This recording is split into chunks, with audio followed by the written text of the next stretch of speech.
There are moments in life that divide everything into before and after. Mine came on a Tuesday morning in a lawyer's office with floor-to-ceiling windows and leather chairs that cost more than my first car. I sat across from Gabby, the woman I had planned to spend my life with, watching her laugh as she told me her money would always be off limits. I thought we were building something real together. Turns out she had a different blueprint in mind. That morning I walked into that conference room believing in us, believing in partnership, believing that love meant facing life as equals. I walked out knowing exactly where I stood, and it was not beside her. It was beneath her. And that is when everything changed. Before I take you through what happened in that prenup meeting, I want to hear from you. Drop a comment and let me know where you are watching from. What city? What country? If you have ever felt like you were not valued in a relationship, if you have ever had to choose between love and self-respect, hit that like button right now. You are not alone in this. And subscribe, because what comes next will show you exactly why self-respect is non-negotiable and why sometimes walking away is the only way to walk toward yourself. Let me take you back to how it all started and how it all fell apart in just one sentence. I met Gabrielle 2 years ago at a networking event downtown. I remember the exact moment because she spilled red wine on my jacket and laughed so hard she snorted. Most people would have been embarrassed, but she just looked up at me with these bright eyes and said, "Well, that is one way to make an impression." Something about that moment felt electric.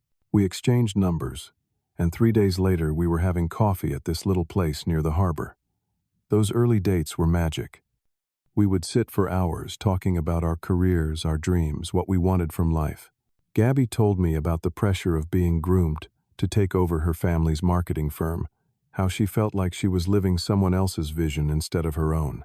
I shared my story of building my financial advisory practice from nothing, how I had worked 2 jobs through college and saved every penny to get my certifications. She seemed genuinely impressed. She would ask detailed questions about my clients, my investment strategies, my goals for expansion. It felt like she saw me, really saw me. We were both ambitious, both driven, both hungry for success. That common ground felt like the foundation of something solid. After 18 months together, I proposed at the same networking event where we had met. She cried when I got down on one knee. She said yes before I even finished asking. For a while, everything felt perfect. But looking back now, I can see when things started to shift. It was subtle at first. About 6 months after we got engaged, Gabby started making these little comments about my income. We would be discussing wedding plans, and she would say things like, "It is cute that you are so passionate about your work, even though the financial services industry can be tough for independents." The word cute bothered me, but I brushed it off. Then came the dinners. When I would suggest we split the bill at expensive restaurants, she would wave me off with, "Do not worry about it. I have got this. I know your budget is tighter than mine." The words were supposedly kind, but the tone felt condescending. 2 months before the prenup meeting, we had dinner with her family. Her sister Diane asked me about my financial planning for the future, which seemed like a normal question.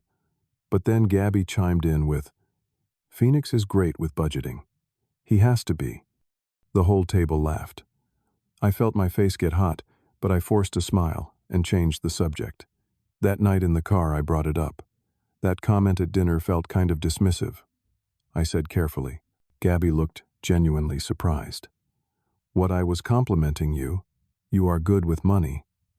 I dropped it, but the feeling stayed with me. A month before the prenup meeting, Gabby brought up the agreement. We were folding laundry in my condo when she said, "So my family wants us to do a prenup. It is just standard procedure. They insist on it for everyone." I looked up from matching socks and nodded. That makes sense. We both have assets to protect. Her expression flickered for just a second. "Well, yours are not exactly. I mean, yes, of course. Absolutely." She recovered quickly, but I caught it. That tiny pause. That unfinished thought. I started feeling uneasy, but I told myself it was just stress from wedding planning. We had so much going on. The venue was booked. Invitations were ordered. We were 3 months out from the ceremony. The week before the meeting, I sat down with Marcus, my best friend from college, who happens to be a lawyer. We reviewed my finances together. I had built an investment portfolio worth $400,000 over 8 years of disciplined saving and smart choices. My retirement accounts held another $150,000. I had $200,000 in equity in my condo. My stake in my financial advisory practice was worth about $180,000. Total net worth, roughly $930,000. Every penny earned through my own work. Marcus leaned back in his chair and said, "You are doing great, man. You built all this yourself. That is impressive." I felt proud but also anxious. Gabby's family wealth was in a completely different stratosphere. Her trust fund alone was worth over $15 million. That night, Gabby texted me, "See you at Harrison's office tomorrow, baby. Do not worry, it will be quick and painless." I replied with a heart emoji and went to bed thinking about our future together. I pictured the life we would build, the compromises we would make, the partnership I believed we were creating. I had no idea that in less than 24 hours, one sentence would destroy everything I thought we had. Harrison's office was on the 42nd floor of a glass tower downtown. The receptionist led us to a conference room with floor-to-ceiling windows overlooking the bay. Everything in that room screamed money. The mahogany desk probably cost more than my first year of college tuition. The leather chairs were the kind you sink into. Even the artwork on the walls looked expensive in that way, where you cannot quite tell what it is, but you know it matters. I arrived 5 minutes early, nervous but optimistic. This was just a formality, right? A legal checkbox before we started our life together. Gabby walked in 10 minutes late, wearing a designer suit I had never seen before. She kissed me briefly on the cheek, not the lips. That should have been my first warning sign, but I was too focused on trying to appear calm and professional. Harrison greeted us both with a firm handshake and pulled out a document that had to be at least 50 pages thick. We made small talk about the wedding for a few minutes. Gabby got animated talking about her dress, the flowers she had chosen, the string quartet for the ceremony. I loved seeing her excited like that. It reminded me of why I fell for her in the first place.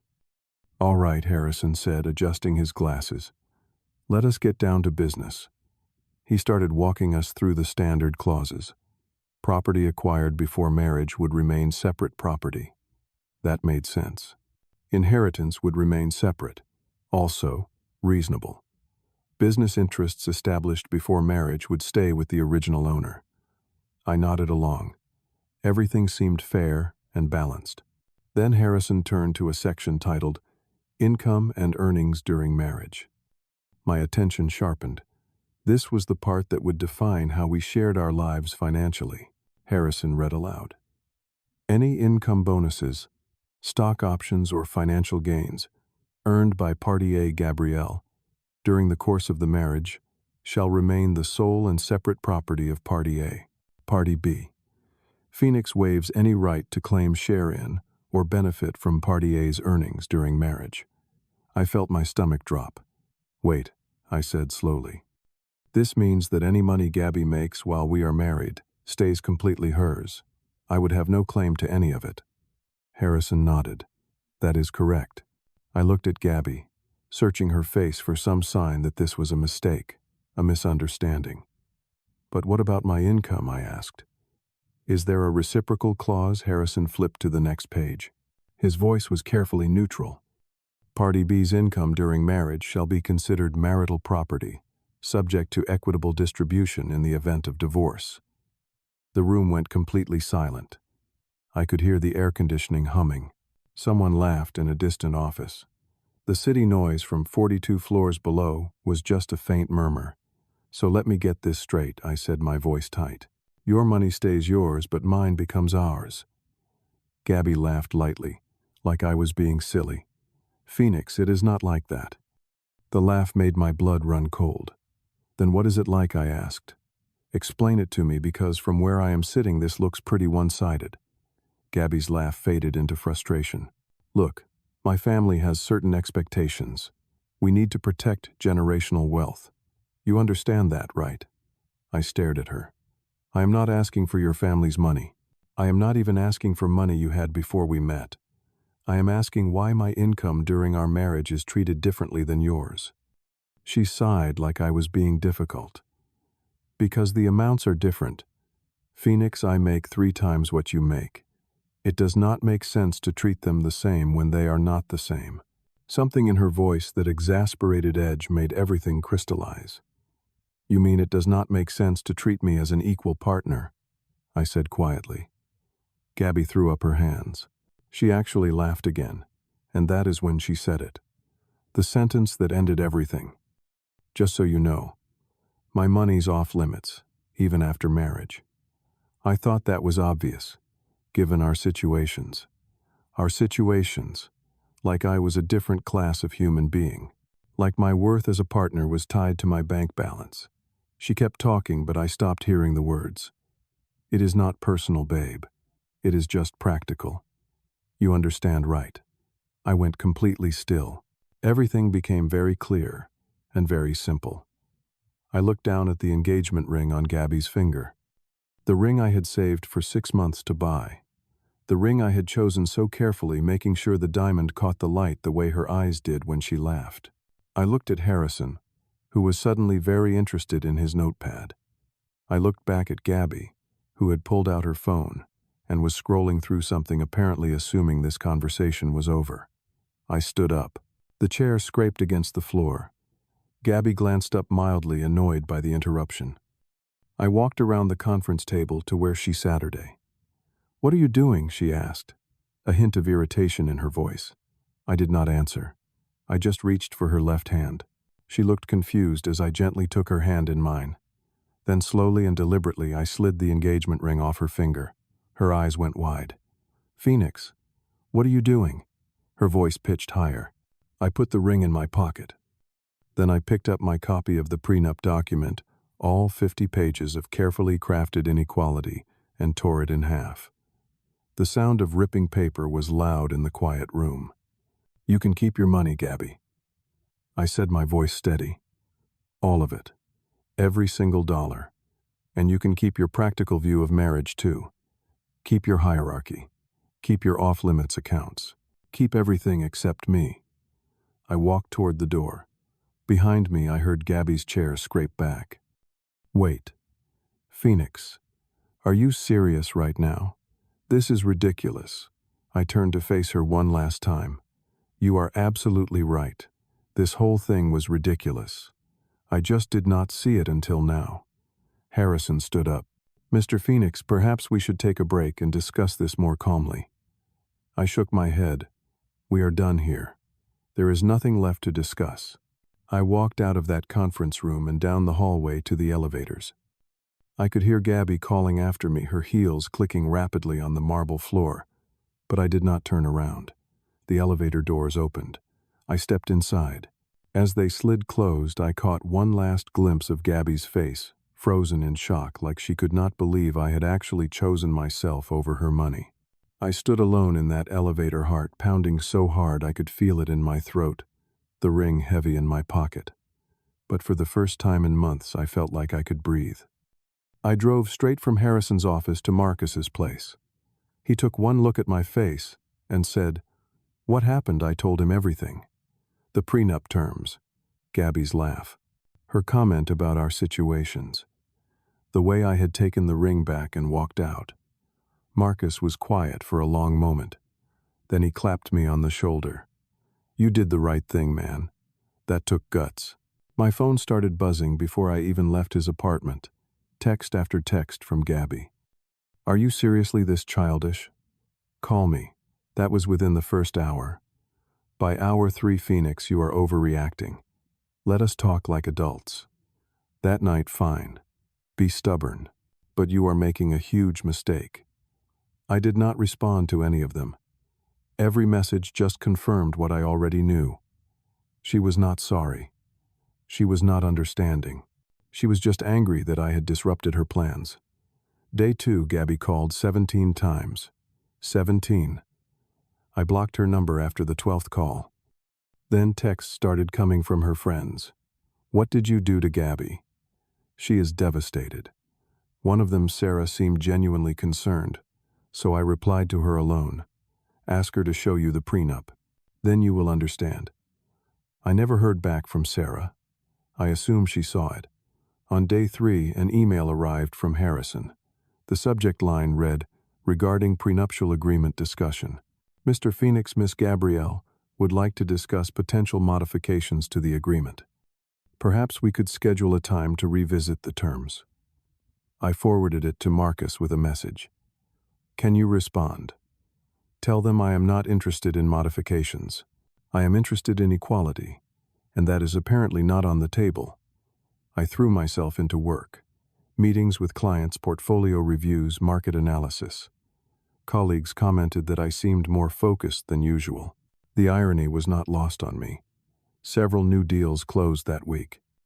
I realized how distracted I had been for months. How much mental energy I had spent trying to measure up, trying to prove I was worthy of being in Gabby's world. Now that I had stopped trying, my actual work improved. On day 5, Marcus invited me to lunch. We sat at a corner booth in a diner we had been going to since college. How are you holding up? He asked. I took a breath. Better than I expected, honestly. I am angry. I am hurt. But I also feel relieved. Does that make sense? Marcus nodded. That is telling. We talked through everything I had tolerated over the past year. The dismissive comments about my career, being treated as less than by Gabby's family, the way she would pay for things and then subtly hold it over me, the gradual erosion of feeling like an equal partner. I kept telling myself she did not mean it that way, I admitted. But she did mean it that way. She just did not think I would ever call her on it. Marcus stirred his coffee. The question is, would you have called her on it if not for that prenup? I thought about that. Maybe not. Maybe I would have kept making excuses, kept convincing myself that love was supposed to involve sacrifice. Marcus looked at me seriously. Sacrifice, yes.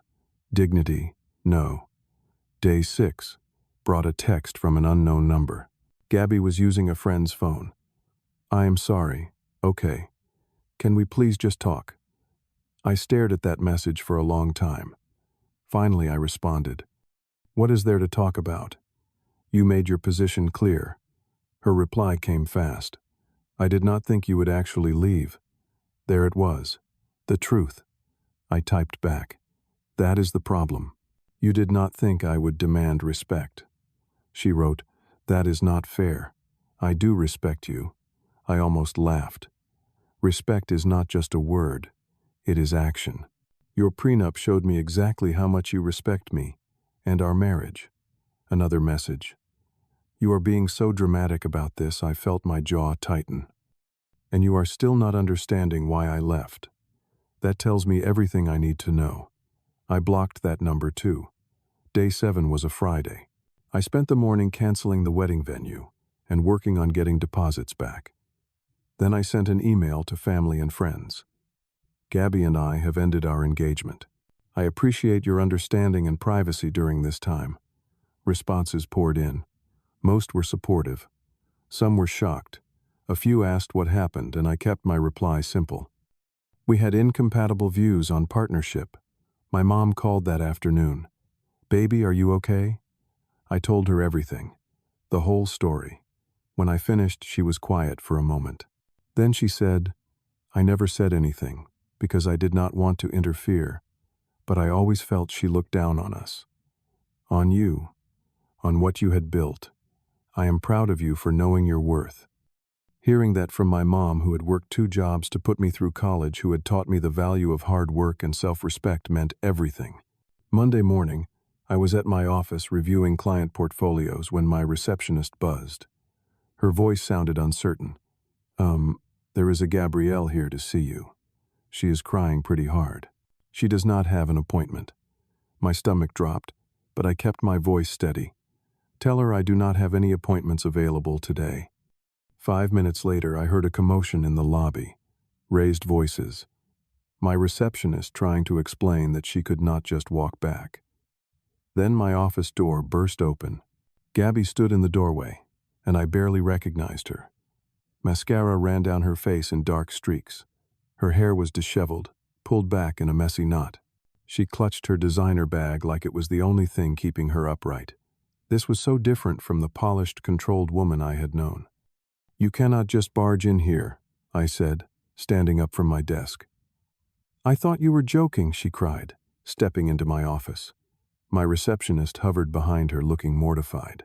I nodded to let her know it was okay, and she reluctantly left, pulling the door mostly closed. Gabby moved closer, tears streaming. "I did not think you would actually leave me over a stupid piece of paper." I stayed behind my desk, maintaining distance. That stupid piece of paper was supposed to be the foundation of our marriage. It showed me everything I needed to know about how you saw me, how you saw us. She shook her head violently.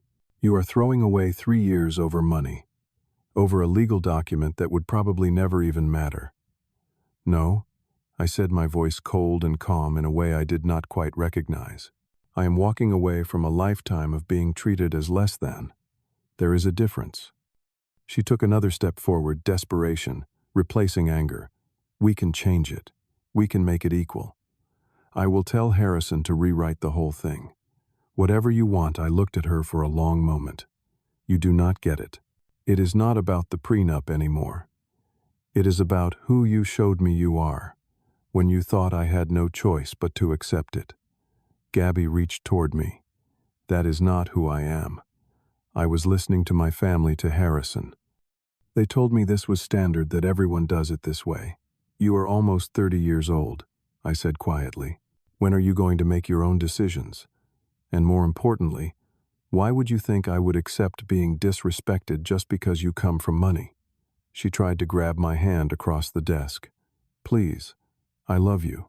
I stepped back.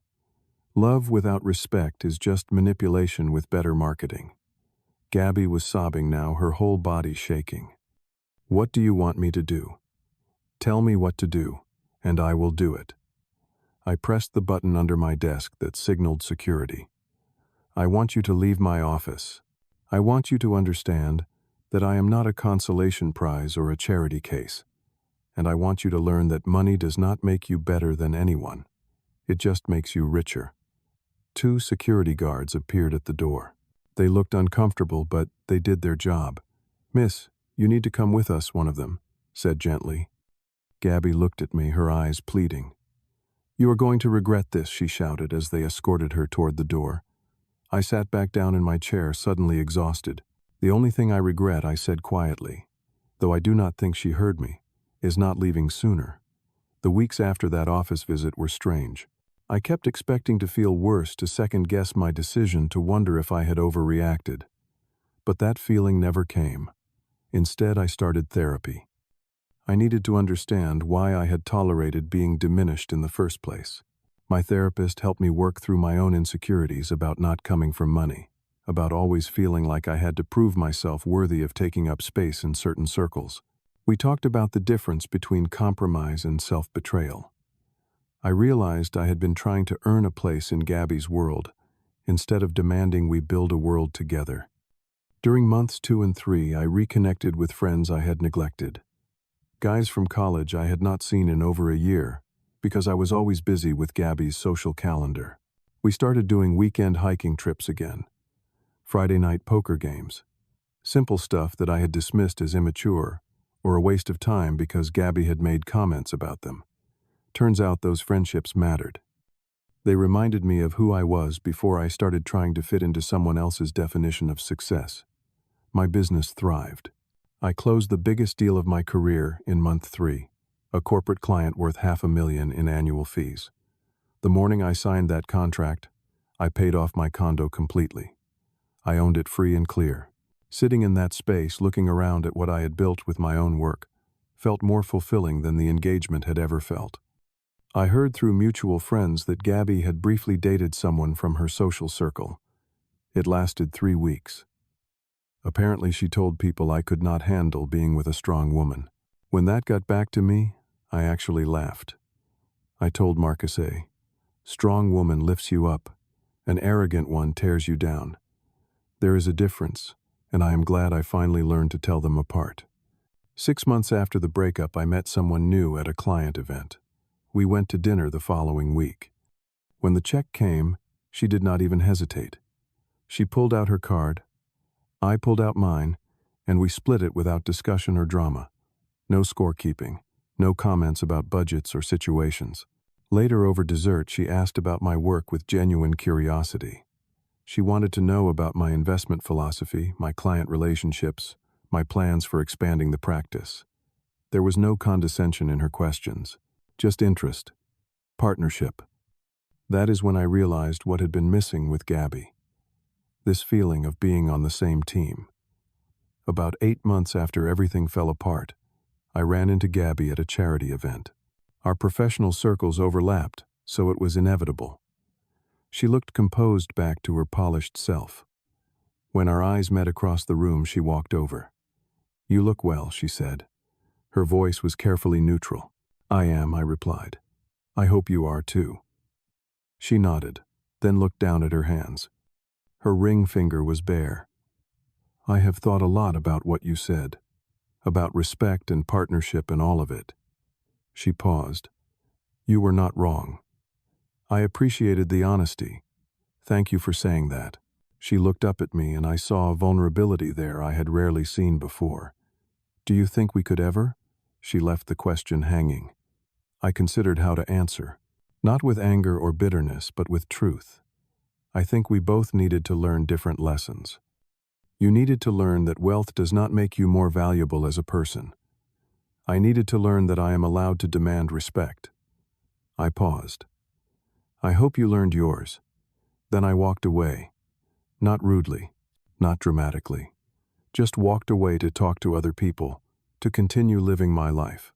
There was no anger left, no bitterness, just closure. That experience taught me something fundamental about relationships and self-worth. I learned that walking away is not giving up. It is choosing yourself. It is recognizing that you cannot build a life with someone who sees you as beneath them, no matter how much you love them or how much potential you see in the relationship. I learned that money amplifies character. It does not create it. Gabby's wealth did not make her dismissive. It just gave her the means to express dismissiveness she already felt. And my lack of comparable wealth did not make me less valuable. It just revealed who was willing to see past numbers to the person underneath. I learned that the right person does not need you to shrink for them to feel big. They do not keep score. They do not establish hierarchies. They build alongside you, not above you. Most importantly, I learned that self-respect is not negotiable, not for love, not for money, not for the promise of a comfortable future, not for anyone. Some people will test your boundaries to see what you will tolerate. Gabby had not respected me because I had not required it. The moment I demanded respect, she could not provide it. That told me everything I needed to know. That prenup was not really about protecting assets. It was about establishing hierarchy. It was about making sure I understood my place in her world. But in healthy relationships, you protect each other. You do not create systems where one person has power and the other has permission. I still keep that engagement ring in my desk drawer. Sometimes I look at it not with regret, but as a reminder. A reminder that I am worth more than someone's conditional love. That my value is not measured by my bank account, or my family connections, or how well I fit into someone else's world. The best investment I ever made was not in stocks or property or business ventures. It was in my own self-worth. That is the one asset no one can ever devalue or take away. If you are in a relationship where you are constantly trying to prove you are enough, you are with the wrong person. The right one will already know. So let me ask you, have you ever had to choose between love and self-respect? Have you ever walked away from something that looked perfect on paper, but felt wrong in your heart? Drop your story in the comments. I promise you are not alone. And if this story resonated with you, if it reminded you that you deserve to be treated as an equal, in every relationship, hit that like button. Subscribe, so you do not miss more stories about choosing yourself and building the life you actually want. Share this with someone who needs to hear it. Sometimes we all need the reminder that walking away is not weakness.